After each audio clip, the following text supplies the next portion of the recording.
सूर्यो अजायतः श्रोत्राद्वायुश्च प्राणश्च मुखादग्निरजायतः दीपो ज्योतिर्परब्रह्म दीपो ज्योतिर्जनार्दनः दीपो हरतु मे पापं पूजादीप नमोस्तुते शुभं भवतु कल्याणम् आरोग्यं सुखसम्पदम् आत्मज्योति प्रकाशाय दीपज्योतिर्नमोस्तुते दीपज्योतिर्नमोस्तुते भूदीपस्त साक्षावे नमः।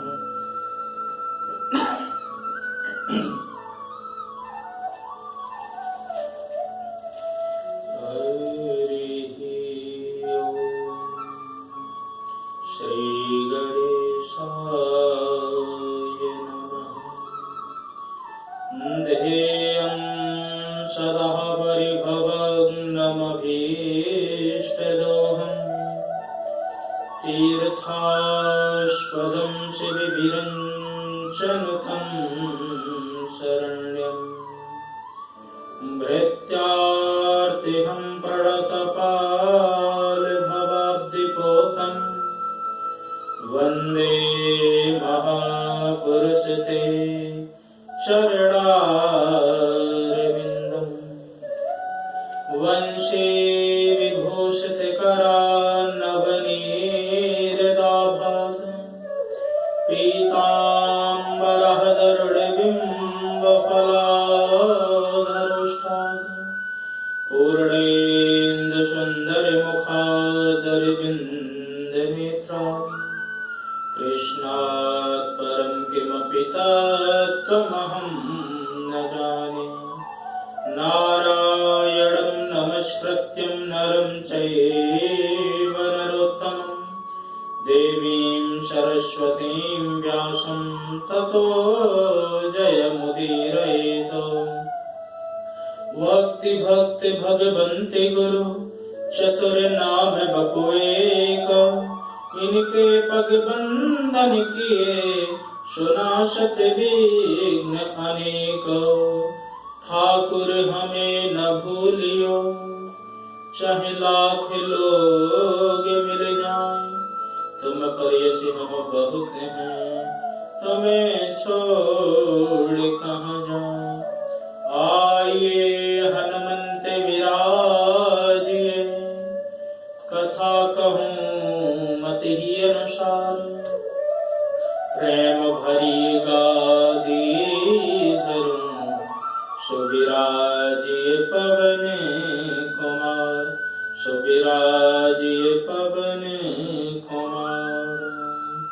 कृष्ण कन्हैया लाल की जय राजा रामचंद्र भगवान की जय अम्बे मात की जय जगदम्बे माता की जय एकादशी महारानी की जय सभी देवी देवताओं की जय। जय जय श्री राधे जय जय श्री राधे जय जय श्री राधे श्याम। परम मंगल में परात्पर अकारण करुणालय भक्त वांछा कल्प तरु तविंदित विनंदित श्री बाल कृष्ण लाल के पाद पद्मों में प्रणाम करते हुए आए हुए सभी भगवत चरणानुरागी भक्त वृंद एवं मातृ शक्ति भगवान के श्री चरण कमलों में प्रणाम करते हुए आज हम वैशाख मास के जो शुक्ल पक्ष की एकादशी है इस एकादशी में प्रवेश करेंगे। इससे पूर्व की एकादशी बरुथनी एकादशी थी। उस एकादशी का सारा महात्म्य सुनने के बाद में धर्मराज युधिष्ठिर जी ने भगवान श्री कृष्ण से प्रश्न किया कि संयम और श्रद्धा की चर्चा को आगे बढ़ाते हुए धर्मराज युधिष्ठिर जी कहते हैं कि हे प्रभु, जो वैशाख मास के शुक्ल पक्ष में एकादशी आती है, इस एकादशी का क्या नाम है, इस एकादशी की क्या कथा है, क्या महिमा है, क्या विधि है, सो सब विस्तार पूर्वक मुझसे कहिए। भगवान श्री कृष्ण जी बोले, हे धर्मराज, तुम्हें कथा सुनने में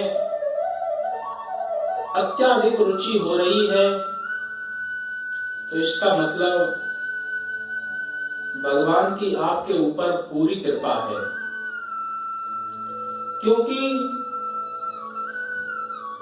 सत्कर्मों में वही व्यक्ति का मन लगता है जिसके पूर्व जन्म के पाप कट जाते हैं और पुण्य उदय हो जाते हैं।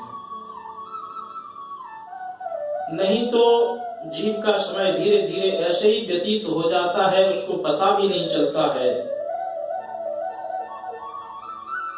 तुलसीदास जी कहते हैं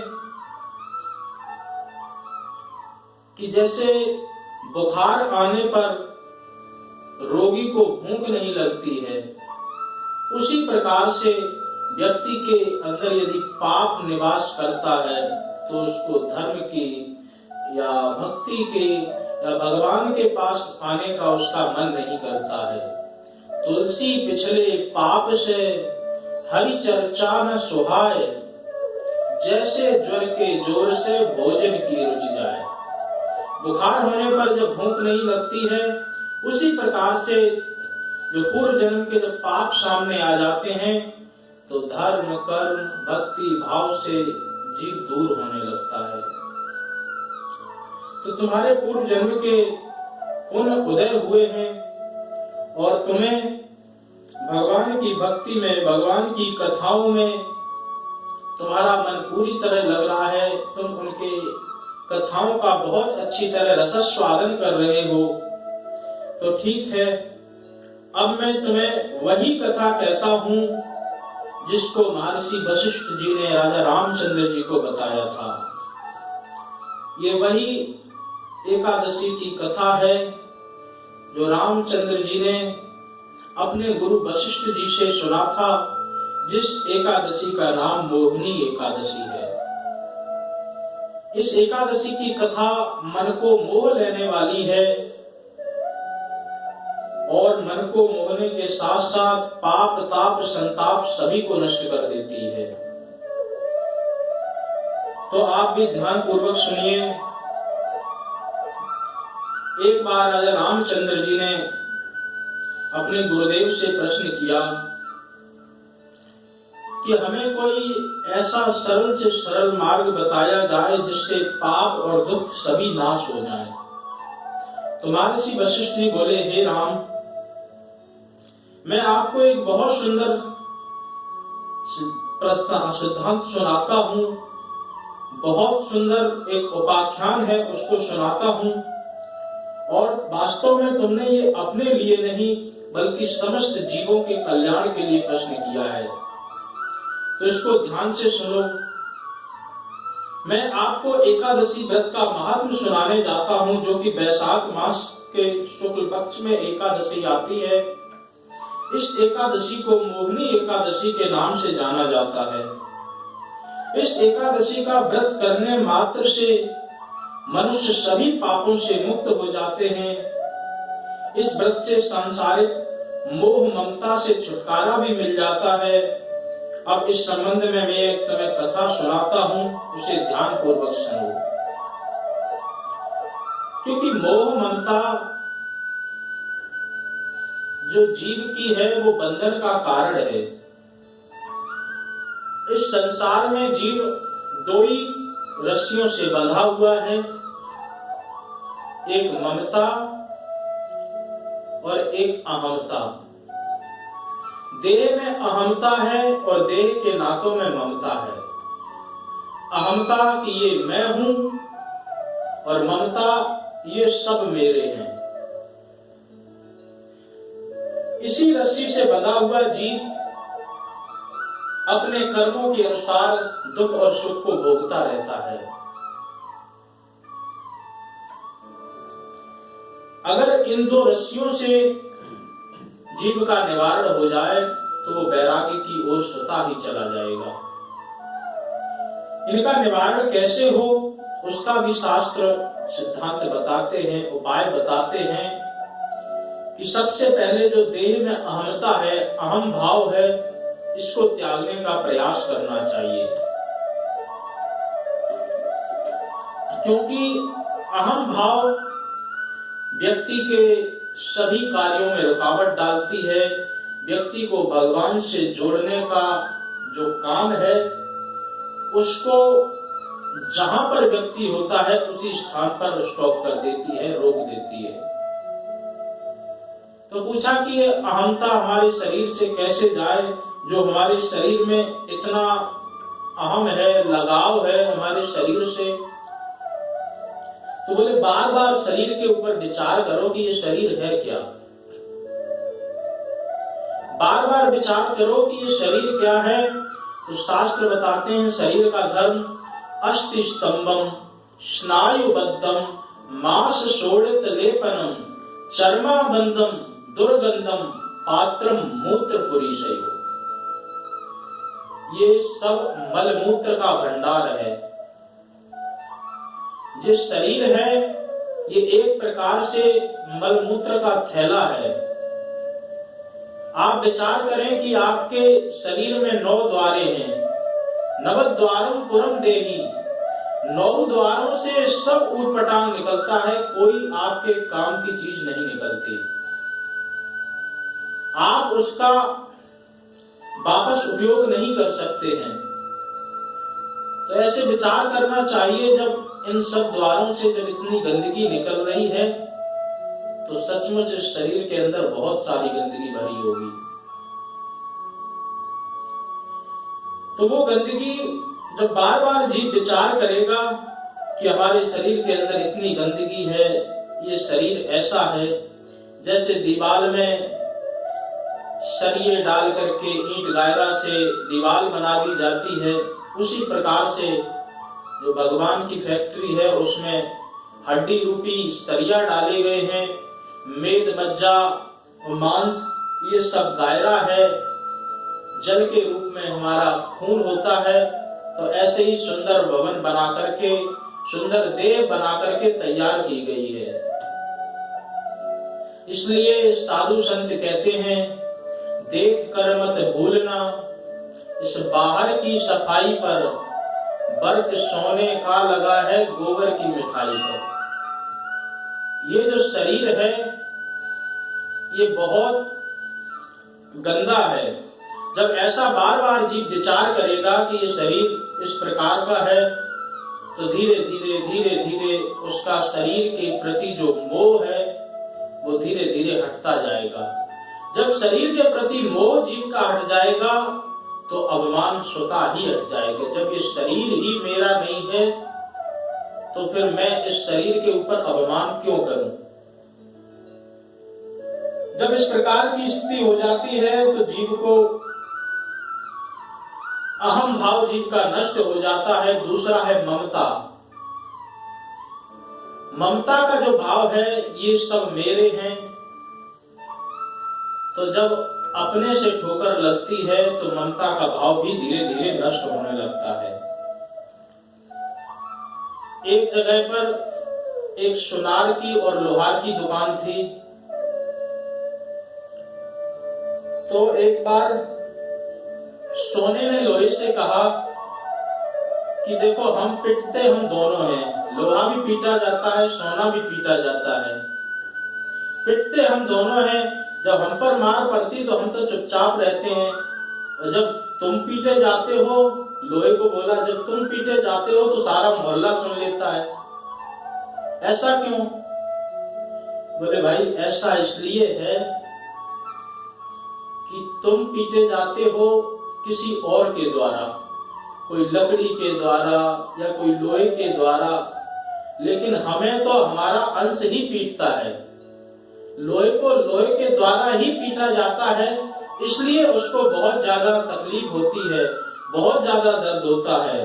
तो इसी प्रकार से संसार में जब अपना जिसको हम सबसे ज्यादा मानते हैं, वो जब धोखा देने लगता है तो जीव को बहुत ज्यादा दुख होता है। जब इस प्रकार से दुख होता है तो उसको विचार करने के लिए प्रश्न चिन्ह उठता है उसके मन में कि जिस नाते को हम इतना अच्छी तरह संभाल करके रखे थे, जिसको हम अपना इतना मानते थे, आज वो इस प्रकार का धोखा दे रहा है, मुझे इस प्रकार का काम कर रहा है, तो धीरे धीरे जीव के मन से ममता का भी त्याग होने लगता है। जब अहमता और ममता दोनों का त्याग हो जाए तो समझ लेना चाहिए कि उस जीव का परमात्मा की ओर का जो दरवाजा है वो खुल गया। वो जीव परमात्मा की ओर प्रस्थान करने लगता है वैराग्य के साथ साथ में। यही प्रश्न गोकर्ण जी ने अपने पिताजी को समझाया था। गोकर्ण धुंधकारी की जब कथा आती है, पहले उनके पास में पुत्र नहीं था, आत्मदेव के पास में, तो उनको लगता था कि हमसे गया गुजरा कोई भी नहीं है, जाकर के जंगल में मरने के लिए चल दिए। जब एक पेड़ के नीचे बैठे हुए थे तो एक वहां से साधु निकले। उन्होंने पूछा कि पंडित जी आप क्यों रो रहे हैं? आत्मदेव शर्मा उनका नाम था। तो जब साधु ने कहा कि क्यों रो रहे हैं, तो वो और दाढ़ मार मार करके रोने लगे। साधु को लगा कि वो भगवान के लिए रो रहे होंगे, तो उन्होंने कहा कि अपने रोने का कारण बताओ। तो वो कहते महाराज मैं क्या बताऊं, सूर्य को जल देता हूं तो मेरे आंखों में आंसू आ जाते हैं, अपने पूर्वजों को जल देता हूं तभी भी मैं रोने लगता हूं कि मेरे बाद इनको कौन जल देगा। साधु ने बहुत समझाया कि देखो ये बेटा बेटी के चक्कर में ज्यादा नहीं पड़ना चाहिए, अगर सुख चाहते हो तो संन्यासे सर्वथा सुखम, संन्यास का रास्ता पकड़ लो, सबसे शांति का रास्ता है, कोई किसी प्रकार का दुख नहीं है, अपने आनंद में रहो, परमात्मा की कृपा के साथ में जीते रहो। परमात्मा ने पेट दिया है तो वो आपके भोजन की व्यवस्था भी कर देते हैं। परंतु आत्मदेव नहीं माने, कहा कि ये प्रवचन देना तो मुझे भी आता है, मैं भी पढ़ा लिखा हूं, अगर आप कुछ कर सकते हैं तो आप हमें कोई ना कोई संतान प्रदान कराएं, और यदि अब आपने नहीं दिया तो अच्छा भी नहीं होगा। बोले अच्छा क्यों नहीं होगा? बोले यदि आपने संतान का हमें वरदान नहीं दिया तो मैं अपना माथा पटक पटक करके आपके चरणों में मर जाऊंगा, मैं तो मर जाऊंगा लेकिन आपको भी ब्रह्म हत्या लगेगी। अब साधु विचार करने लगे कि अच्छी पंडित जी से राम राम हुई, ये तो हमारे गले ही पड़ गए। तो कहा कि कोई बात नहीं पंडित जी, मरने की जरूरत नहीं है। साधु ने फल निकाला और कहा कि ले जाओ, भगवान चाहेंगे तो तुम्हारे यहाँ पुत्र रत्न की प्राप्ति होगी। थोड़े बहुत नियम बता दिए कि शुद्धता से रहना, आचार विचार करना। उन्होंने कहा कि ठीक है, और जाकर के अपनी पत्नी को दिया। पत्नी संकालू झगड़ालू स्वभाव की थी, तो वो वैसे ही संदेह करने लगी, पता नहीं ये पतिदेव कहां से जादू टोना करवा के लाए होंगे, हमको दे देंगे, हमारी और दुर्गति हो जाएगी। बहुत अच्छा प्रसंग है गोकर्ण धुंधकारी का, हमें तो सिर्फ मूल लेना था लेकिन कथा में प्रवेश कर गए। तो उसमें क्या है, किस प्रकार से जैसे फल दिया तो वो फल नहीं खाया, तब तक उसकी पड़ोसन मिलने के लिए आ गई। कहा कि बहन तू अच्छी आ गई, मैं इस फल को सवेरे से लिए बैठी हूं, क्या करूं? तो उसने कहा कि साधु की कृपा हुई है, तेरे भाग्योदय हो गए, तो इस फल को खा ले। विचार करने लगी कि अच्छा चल एक बात बता, मैं खा तो लेती हूँ, मैंने सुना है कि गर्भवती स्त्री ज्यादा तेज दौड़ भाग नहीं सकती है, तो हाँ सावधानी तो बरतना चाहिए। बोले कल को घर में आग लग जाए, सब तो निकल करके बाहर हो जाएंगे, हमारा क्या होगा, हम तो जल करके मर जाएंगे। उसने कहा क्या तू उठपटांग सोच रही है? उसके बाद फिर दूसरा तर्क देती है, कहती है कि मैंने सुना है गर्भवती स्त्री जो है बहुत ज्यादा भोजन पानी भी नहीं कर सकती है। कहा कि हाँ, सावधानी बरतना चाहिए, ऐसा कठोर आहार नहीं खाना चाहिए जो ठीक से नहीं पचे। वो कहेगी कि मैं अगर खाऊंगी नहीं तो मैं कमजोर पड़ जाऊंगी, तो मेरे घर का काम कौन करेगा। उसने कहा कि ये कोई बहुत बड़ी बात नहीं है, अपनी ननद को बुला लेना, उससे पहले खूब अच्छी तरह काम करवाओ, उसके बाद में बधाई के रूप में जो देना हो दे करके विदा करो। अनेकानेक प्रश्न किए। एवं कुतर्क योगेन तत्फलम नैव भक्षतम। अनेकानेक कुतर्क किए परंतु उस फल को खाया ही नहीं। तब तक उसकी छोटी बहन आ गई। छोटी बहन पहले से ही चाहती थी कि इसके कोई ना हो तो इसकी सारी संपत्ति हमें मिल जाए। कहा कि वही प्रश्न किया कि ऐसे बाबा जी ने फल दिया है, हमारे पति देव लेके आए, तो उसने और माथा घुमा दिया। बहन कहाँ तू चक्कर में पड़ रही है, बाबा बैरागियों का आजकल तुझे हाल पता ही है, कुछ जेल में है, कुछ कहीं है, कहाँ तू इनके चक्कर में पड़ रही है। फल से कोई बेटा बेटी होता है? अगर तुझे ऐसा ही लगता है कि फल से बेटा होता है तो तेरे यहाँ ये गाय बंधी है इतने वर्षों से, इसके भी कोई संतान नहीं हुई, तो इसको खिला के क्यों नहीं देख लेती है। और रही बात बेटे की, तो मैं अभी गर्भवती हूँ और अगला जो भी मेरा बच्चा होगा वो चुपचाप रात में तुझे दे जाऊंगी, उसी को अपने पति को दिखा देना। और जो पति की बात है हमारी, उनको थोड़ा बहुत पैसे दे देना, उनका मुंह बंद कर देंगे। उसने कहा बहन वो तो तेरे जैसी। इतनी बड़ी परिस्थिति हमारे सामने थी और झट तूने उपाय उसका बता दिया। ठीक है, तो फल गाय को खिला दिया गया। समय पूरा हुआ तो गाय ने भी साधु के आशीर्वाद से एक ऐसे दिव्य बछड़े को जन्म दिया कि सिर और कान उसके गाय जैसे थे और बाद बाकी पूरा शरीर मनुष्य का ही था। सर्वांग सुंदरम कांति। इधर उसकी बहन के बच्चा हुआ तो वो चुपचाप रात में देकर के चली गई। और पंडित जी तो खुशी के मारे उछल के कूदने लगे कि हमारी भी संतान हो गई। आगे चल के जैसे धीरे धीरे समय बीतता गया तो गोकर्ण पंडितो ज्ञानी धुंधकारी महाखला। गोकर्ण महाराज जो गाय से जिनका जन्म हुआ था, इस वजह से उनका नाम गोकर्ण रखा गया। और पंडित जी दूसरे का नाम रख ही रहे थे, तब तक वो झगड़ालू स्वभाव की थी पत्नी, कहने लगी सबके नाम तुम्हें धर लोगे। अरे हमने 9 महीने पेट में रखा तो इसका नाम मैं रखूंगी। बोले ठीक है रखो, क्या नाम रखना चाहती हो। बोले कि मेरा नाम धुंधली है तो मेरे पुत्र का नाम धुंधकारी होना चाहिए। कहा ठीक है रख लो भाई, जैसी देवी जी तुम्हारी इच्छा। तो उस बच्चे का नाम धुंधकारी रख दिया और धीरे धीरे समय बीतता गया तो गोकर्ण जी महापंडित ज्ञानी बने जाकर के। और जो धुंधकारी था वो महाखल। खल का मतलब खाओ ला, 2 अक्षर हैं, जो खाए और लड़े, बल्कि जिसका खाए उसी से लड़े, उसका नाम खल है। इस प्रकार से आए दिन घर में चोरी करने लगा, बच्चियों को लाने लगा और अनेकानेक जुआ खेलने लगा, अनेकानेक दुष्कर्म करने लगा।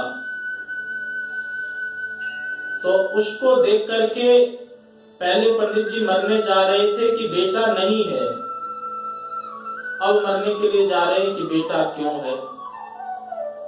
ये संसार की विडंबना है।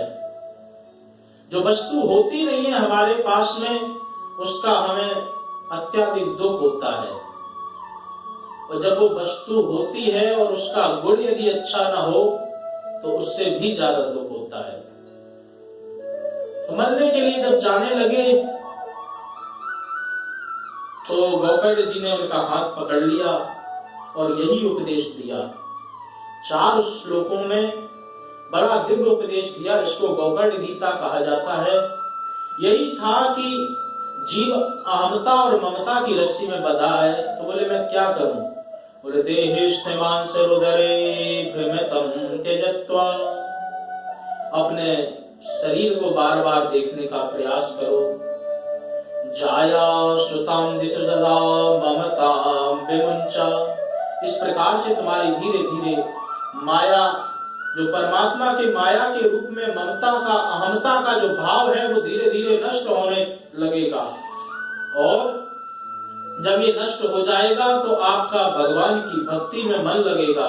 भगवान की तरफ यदि जब चले जाओगे तो ये सभी प्रकार के दोष आदि सभी नष्ट हो जाएंगे। उन्होंने कहा मन तो मेरा लगता ही नहीं, मैं क्या करूं? तो बोले जाओ साधुओं के आश्रम में जाओ, वहां जाकर के अपने मन को बार बार अच्छा करने का प्रयास करो, क्योंकि मन जो है ये स्थिति इसकी अधोगति होती है। मन की गति और नीर गति नीचे ही को जाए, बड़े जतन से राखिए ऊपर को ठहराए। मन है और जो पानी है, पानी कहीं से भी आप डालो वो नीचे को ही जाता है। इसी प्रकार से मन जो विषय वासना है उन्हीं में ही दौड़ता रहता है। इसको बहुत संभाल करके, बहुत खींच करके रखना पड़ता है। एक हम पहले भी उदाहरण दिए हैं, बकरे वाला, शायद याद हो। एक राजा के पास में एक बकरा था। कहा, राजा ने घोषणा की जो हमारे इस बकरे का पेट भर देगा उसको हम मुंह मांगा इनाम देंगे। तो लोग आने लगे, ठीक है, इसमें कौन सी बड़ी बात है। बकरे को ले जाकर के चराने के लिए ले गए, पूरे दिन चराया और शाम को जब राजा के पास लेकर के आए तो कहा कि राजन तुम्हारे बकरे का पेट भर गया है। तो बोले हम ऐसे कैसे मान ले, हम तो परीक्षा लेंगे। वो ले लो। राजा ने जैसे घास डाली तो बकरा घास खाने लगा। फिर ये तो अभी भूखा है, इसका भी पेट कहाँ भरा, चलो तुम्हें इनाम नहीं मिलेगा। दूसरे दिन दूसरा व्यक्ति आया, उसके साथ भी ऐसा ही हुआ। वहीं पर खड़े थे साधु, उन्होंने कहा राजन तुम्हारे बकरे का पेट हम भरेंगे। उन्होंने बकरे को पकड़ा, लेकर के गए, साथ में 5 हाथ का डंडा भी ले लिया, घास में बांध दिया बकरे को। जैसे ही बकरा घास में मुंह मारे और बाबा जी उसके मुंह पे 2 डंडा फटका दिए। जितनी बार भी उसने खाने का प्रयास किया घास को, उतनी बार साधु ने उसके मुंह पे 2 डंडे मारे। हालत ये हुई कि बकरे का मुंह सूज गया। शाम को लेकर के आए कि राजन तुम्हारे बकरे का पेट भर गया। अरे पेट भर गया, आज तो इसकी एक एक हड्डियां दिख रही हैं, पेट कहां से भर गया? हम कह रहे राजन उससे तुम्हें क्या लेना, तुम तो परीक्षा लो। बाबा जी डंडा लेकर के साइड में खड़े हो गए। राजा ने खूब बकरे को घास डाली, उसके मुंह तक भी ले गए। बकरे ने घास नहीं खाई, क्योंकि उसको डर था जैसे ही मैं घास खाऊंगा तो अभी हमारे डंडा मुंह में पड़ेगा। तो इसी प्रकार से जब साधु संत आते हैं, जब ज्ञान की बातें होती हैं, तो ये डंडे के रूप में हमारे मन पर चोट करती हैं, ये प्रहार करती हैं। तो इन्हीं की वजह से हमारा मन सीधा रहता है। तो साधु संतों के पास में रहो, उनसे प्रेरित होकर के, जितना उनसे प्रेरणा मिलेगी, जितना उनके द्वारा बताई हुए आचरणों का पालन करोगे, तो तुम्हारा मन बंधा हुआ रहेगा। कठोपनिषद में शरीर को ही पूरा एक रथ बताया है। ये शरीर रथ है और इसमें जो 10 इंद्रिय हैं, 5 ज्ञान इंद्रियां, 5 कर्म इंद्रियां, ये घोड़े हैं। मन लगाम है, बुद्धि सारथी है और आत्मा स्वयं रथी है। इसीलिए कहते हैं देखना इंद्रियों के ये घोड़े लगे, इनमें हरदम ये संयम के कोड़े पड़े। अपने रथ को सुमार्ग चलाते चलो, कृष्ण गोविंद गोपाल गाते चलो। अपने मन को प्रभु में लगाते चलो। तो इस प्रकार से यदि अपने इस रथ, शरीर रूपी रथ को लेकर के जाया जाएगा तो जरूर वो आपको ठीक रास्ते पर पहुंचा देगा। तो इस प्रकार से गोकर्ण जी ने अपने पिताजी को सारी बात बताई, सारा तत्व उपदेश दिया कि इस प्रकार से बहुत ज्यादा गर्भ गृहस्थी में नहीं पड़ना चाहिए और अपने मन पर संयम रखना चाहिए। ठीक है, इंद्रियां और ये शरीर रथ और घोड़े के रूप में है, घोड़े को घास भी दो परंतु उसकी लगाम भी अपने हाथ में अच्छी तरह रखो, नहीं तो यही मन जाकर के किसी न किसी गड्ढे में गिरा देंगे और आपको फंसा देंगे। तो इसलिए मन पर पूरी तरह अब विचार करना चाहिए और मन को जितना संभाल करके रखा जाए उतना संभालने का भी प्रयत्न करना चाहिए। तो यही उपदेश गोकर्ण जी ने अपने पिताजी को दिया और यही बात आज की कथा का भी सारांश है कि मोह ममता से छुटकारा जब जीव को मिल जाता है तो भगवान की ओर अपने आप ही चलने लगता है।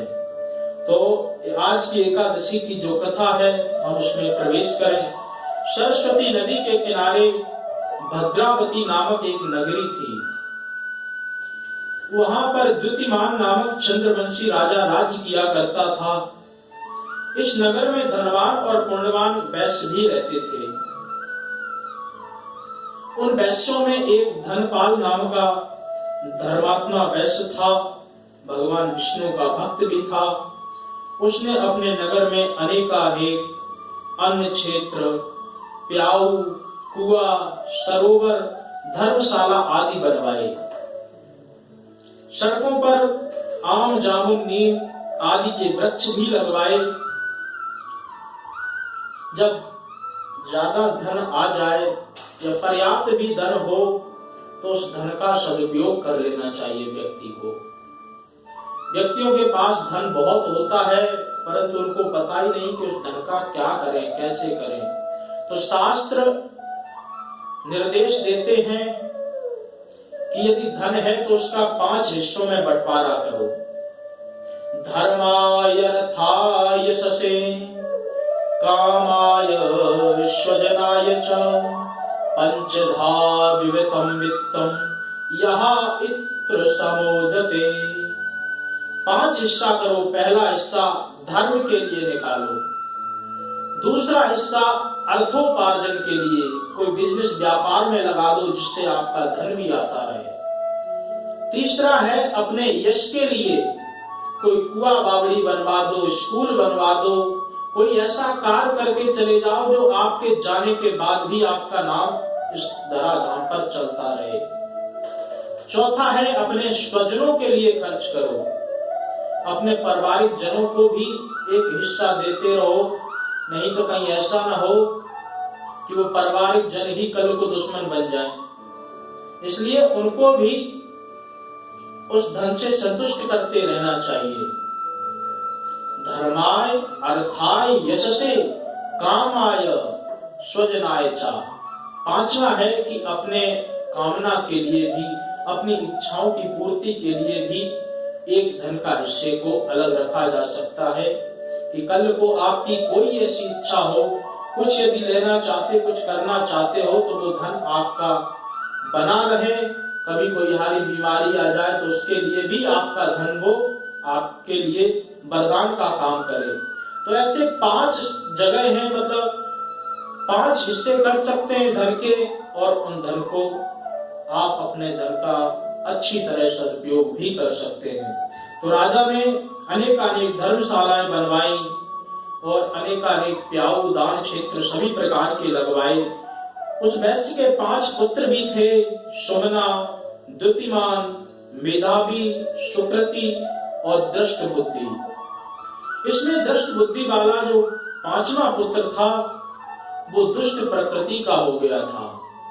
बुरी संगत मिलने से वह दुष्टता करता था, न तो कभी साधु संतों का, ब्राह्मणों का आदर करता था, न अपने माता पिता एवं पितरों का सम्मान करता था, धीरे धीरे वह भी वैश्यागामी हो गया, ज्वारी हो गया और मांस मदिरा आदि का सेवन करने लगा।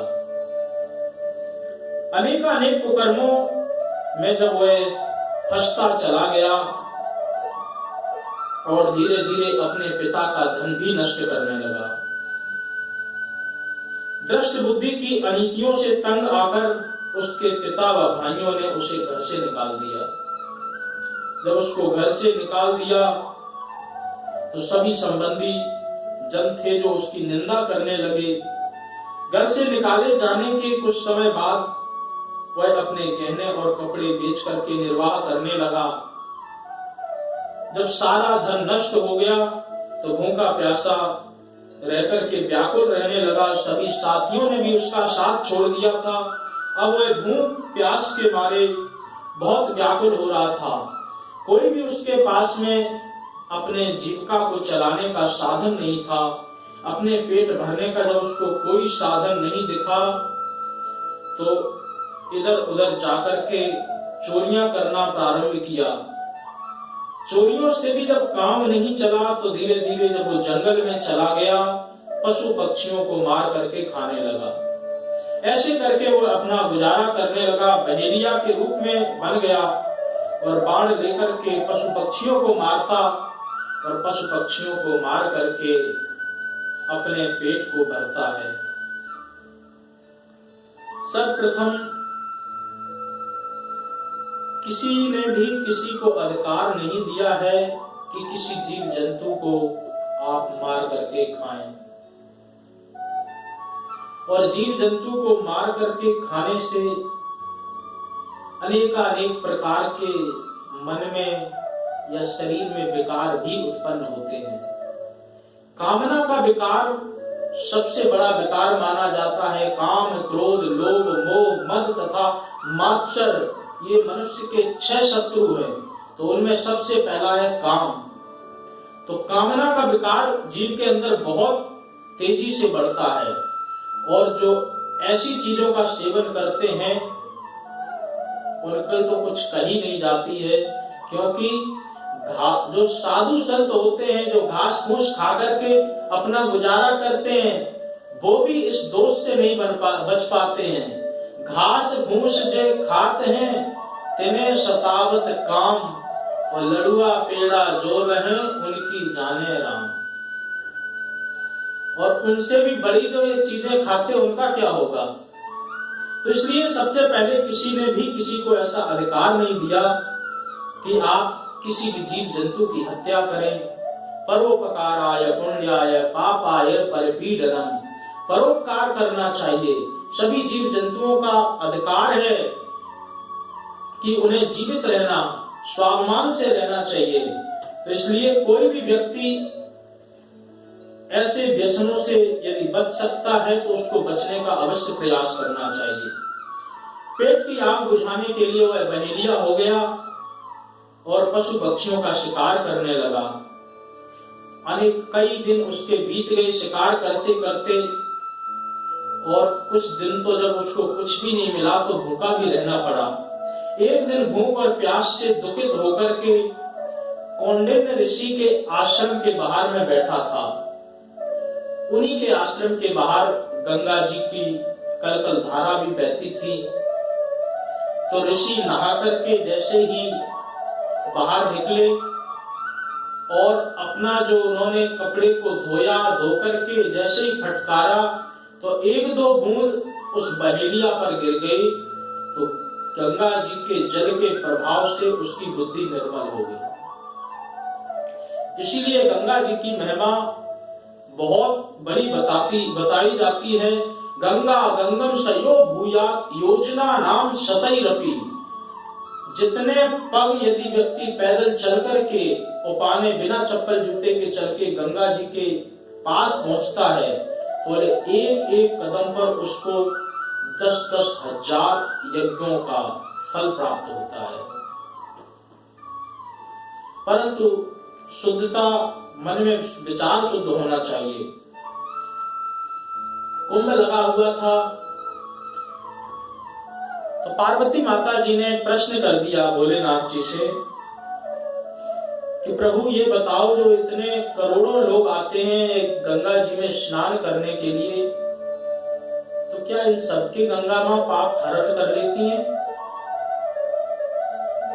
अगर कर लेती हैं तो गंगा मां अभी तक दूषित क्यों नहीं हुई?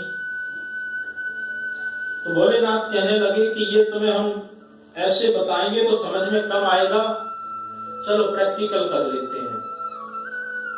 भोले बाबा ने कोड़ी का रूप बनाया, माता पार्वती भी साधारण रूप में आकर के एक दलदल जो कि रेत का होता वो धंसता जाता है, उसमें फंस गए आकर के। जब उसमें फंस गए तो सब लोग उनको निकालने का प्रयत्न करने लगे। तो उन्होंने कहा कि वही व्यक्ति मुझे हाथ लगा सकता है जिसने जीवन में कभी कोई पाप ना किया हो। ये सब सुनकर के सब पीछे हट जाते। बहुत समय बीत गया। उसके बाद में एक बुद्धिमान ब्राह्मण वहां से आ रहा था, तो उसने देखा और देख करके उनको निकालने के लिए आगे बढ़ा। तो उसको भी यही शर्त रख दी कि अगर जीवन में कोई भी पाप ना किया हो तो ही तुम मुझे हाथ लगा सकते हो। तो उसने कहा कि अभी मैं गंगा जी में स्नान करके आ रहा हूं। गंगा जी को पाप तारणी बोला जाता है कि सभी पापों का हरण कर लेती हैं, और वहां से यहाँ तक आने में न मैंने कोई मन से, न वाणी से, न कर्म से पाप किया है। तो इससे मैं कह सकता हूं कि मेरे सारे पाप धुल गए, तो अभी मैं आपको निकाल सकता हूं। भोलेनाथ प्रसन्न हो गए। पार्वती माता भी अपने साक्षात रूप में आ गई और उसको वरदान दिया। भोले बाबा ने कहा कि ऐसे जो लोग होते हैं, ऐसी विचारधारा जो मन में धारण करके आते हैं, ऐसे ही लोगों का गंगा मां पाप सारा नष्ट कर देती है।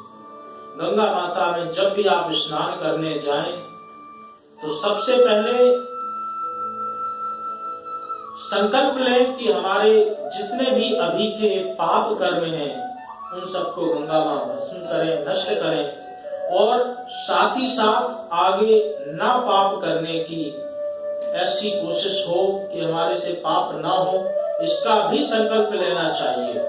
जब इस प्रकार से मन में भावना रहेगी तो गंगा माता आपके ऊपर जरूर कृपा करेंगी। तो ऐसे गंगा जी के कुछ अंश मात्र गिर जाने से उसकी बुद्धि निर्मल हो गई।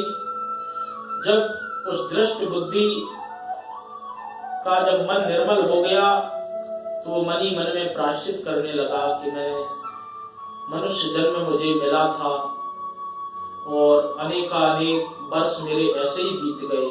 न जाने कितने पशु पक्षियों को मैंने मार करके खाया, न जाने कितने अपराध किए हैं। बार बार मन में विचार करने लगा, क्योंकि मनुष्य जन्म की महत्ता बहुत है। दुर्लभ मानव देह है, मिले न बारंबार, दुर्लभ मानसो देहो। इस मनुष्य की इतनी महत्ता क्यों है? क्योंकि ये बहुत मुश्किल से मिला है। कर्म के अनुसार तेरे साथ सब कुछ हो चुका, ऊंट घोड़ा बैल बनकर भार भी तू ढो चुका, पशु बना पक्षी बना बनकर आया श्वान है, और 1,84 भटक कर फिर बना इंसान है। जब इतना सब कुछ हो चुका उसके बाद इंसान का आपको, मनुष्य का आपको चोला मिला है, तो इस चोले को संभालना चाहिए।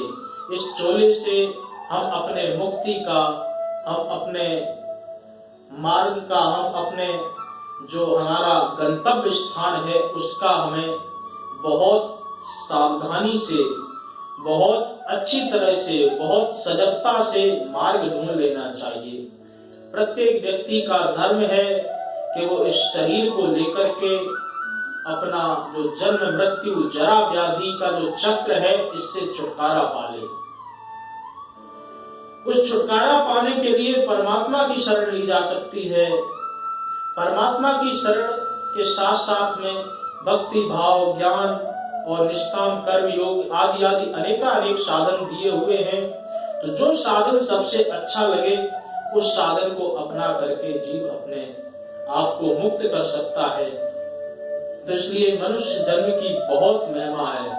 और एक बात और है कि अनेक जन्मों की बिगड़ी इस जन्म में तो बन सकती है, और इस जन्म में भी यदि बिगड़ गई तो आगे बनने की कोई संभावना नहीं है। क्या पता आगे कौन सा जन्म मिले, क्या पता आगे हमें इतना बुद्धि विवेक हो, क्योंकि इस कलकाल कलयुग में वर्षे वर्षे क्रमश जाता मंगलम नापि दृश्यते। जैसे जैसे समय बढ़ता जाएगा तो जो शुभ कार्य हैं, जो मंगल कार्य हैं, वो आपको धीरे धीरे दिखने बंद हो जाएंगे। अभी आप देख लो यज्ञ आदि कितने कम हो गए हैं। जो धर्म के कार्य हैं, जो पहले बहुत दिखाई देते थे, अब हालांकि दिखाई देते हैं लेकिन वो विधि विधान से नहीं दिखाई देते हैं। विधि विधान को सबको शून्य कर दिया गया।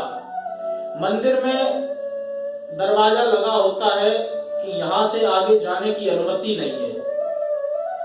भक्त लोग लेकर के प्रसाद आते हैं, और यदि अंदर जाने को अनुमति दे दी जाए तो सारा प्रसाद उठा करके उनके मुंह में लगा देंगे, और अगर नहीं जाने दिया जाए तो बाहर से ही फेंकते हैं। क्या यही भक्ति का सिद्धांत है? क्या यही पूजा का सिद्धांत है? तो सारे नियम कानून जो शास्त्रों में ऋषि मुनियों ने इतनी मेहनत करके बनाए, उन सबको शून्य करता जाता है व्यक्ति। क्यों करता जाता है? क्योंकि इस कलकाल कलयुग के प्रभाव से मंदा सुमंद मतयो मंद भाग्या विपद्रता, उसकी बुद्धि भी मंद हो गई और भाग्य भी मंद होता चला जा रहा है। न उसको विचारने की है कि परमात्मा की भक्ति कैसे की जाए, क्योंकि उसका मन उधर नहीं जा रहा है। मन क्यों नहीं जा रहा है? क्योंकि उसके जीवन में पाप का उदय है। जैसे बुखार लगने पर भूख नहीं लगती है, उसी प्रकार से पापों का उदय जब हो जाता है तो पापों का जब उदय होता है तो भगवान के प्रति उसकी भक्ति में मन नहीं लगता है। तो इसलिए किसकी भक्ति कर रहे हैं, क्या कर रहे हैं, कुछ पता नहीं है। भेड़ चाल, गंगा जी के किनारे गंगादास, जमुना के किनारे जमुनादास। बोले वहां क्यों जाते हैं? अरे वहां वो फलाने में बताया था बड़ी भीड़ होती है, तो हमने कहा हम भी चले। अरे तुम्हें उस भीड़ से क्या लेना? तुम्हारा जब वहां पर तुम्हें ना तो उसके बारे में जानकारी है ना कुछ है। तो ऐसा अनेक पंथ इस प्रकार के नए प्रकट हो गए हैं। पंथों में लोग जुड़ गए जाकर के। अपने जो प्रमाणित राम कृष्ण भगवान और ये नर नारायण और ये आदि आदि जगदम्बा पराम्बा जिनका शास्त्रों में वर्णन मिलता है, इन सब को छोड़ करके अंधभक्ति में लोग प्रवेश होते चले जा रहे हैं। क्यों चले जा रहे हैं? क्योंकि भक्ति के तरफ उनकी जो है बुद्धि शून्य होती जा रही है। ये कलयुग का भी दोष है, खाने पीने का भी दोष है, और सबसे बड़ा उस व्यक्ति का भी दोष है। क्योंकि परमात्मा ने यदि ये सब कुछ दिया है तो उसके साथ साथ उसको बुद्धि भी दी है। वो बुद्धि से चाहे तो विचार कर सकता है, परंतु विचार करना नहीं चाहता। तो इसलिए ये मनुष्य जन्म जो मिला है तो इसको भी धीरे धीरे धीरे धीरे नष्ट करने में लगा हुआ है। भौतिक सांसारिक सुख आपको सहज में मिल जाते हैं, और बल्कि वो मिलकर के ही रहेंगे। यदि परमात्मा ने तुम्हारे भाग्य में ये सब कुछ लिखा है, तुम्हें मिलकर के ही रहेगा।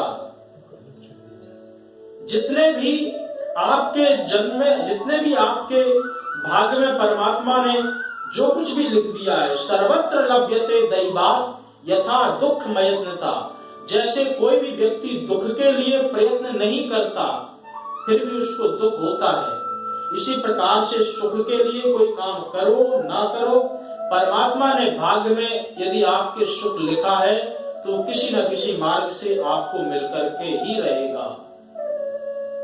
दो प्रकार के कुत्ते हैं। एक कुत्ता है कि दर दर की ठोकर खा रहा है, लाठी डंडे उसको मिल रहे हैं, और एक कुत्ता है बढ़िया मर्सिडीज गाड़ी में घूम रहा है, नौकर चाकर सेवा में है, बिस्किट में भी शॉर्ट ब्रेड बिस्किट खा रहा है, बढ़िया उसके लिए बिस्तर दिया है। क्यों?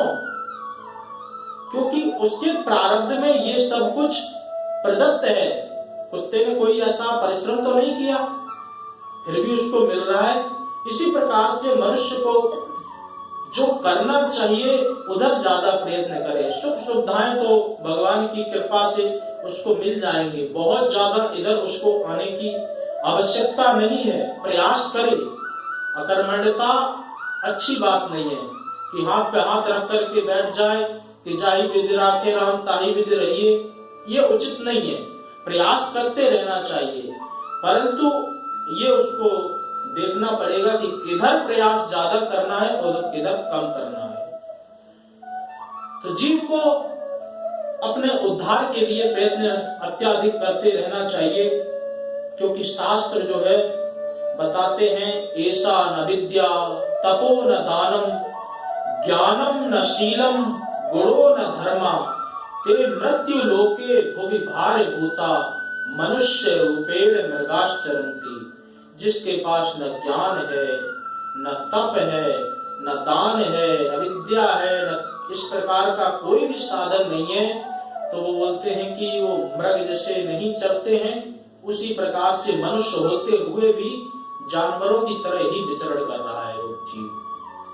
तो इसलिए अपने जीवन में ज्ञान, धन, विद्या, भक्ति आदि का सभी का जितना अधिक से अधिक हो सके उतना प्रयत्न करना चाहिए, और अपनी भक्ति के मार्ग से अपने जीव को जो उद्धार का है, जो जन्म मृत्यु जरा व्याधि से छुटकारे का जो उपाय है, उसको सदा के लिए धीरे धीरे प्रयत्न करना चाहिए। और जैसे ही वो प्रयत्न पूर्ण होगा तो उसको जब सफलता मिलेगी तो इस संसार से जन्म मृत्यु जरा व्याधि सर्व दोष विवर्जिता पुनरपि जननम पुनरपि मरणम पुनरपि जननी जठरे शयनम, ये जो चक्र है इससे उसका छुटकारा हो जाता है। तो जब उसका मन कोमल हुआ तो मन को बार बार विचार करते करते कौंडिन्य ऋषि के चरणों में गिरने लगा और कहने लगा कि मुझसे जीवन में बहुत ज्यादा पाप हुए हैं, इन पापों के उद्धार के लिए यदि कोई उपाय हो तो आप उसे बताने की कृपा करें। ऋषि ने कहा कि तुम जो वैशाख मास के शुक्ल पक्ष की एकादशी है, जिस एकादशी का नाम मोहिनी एकादशी है, गुरु वशिष्ठ जी ने राम जी को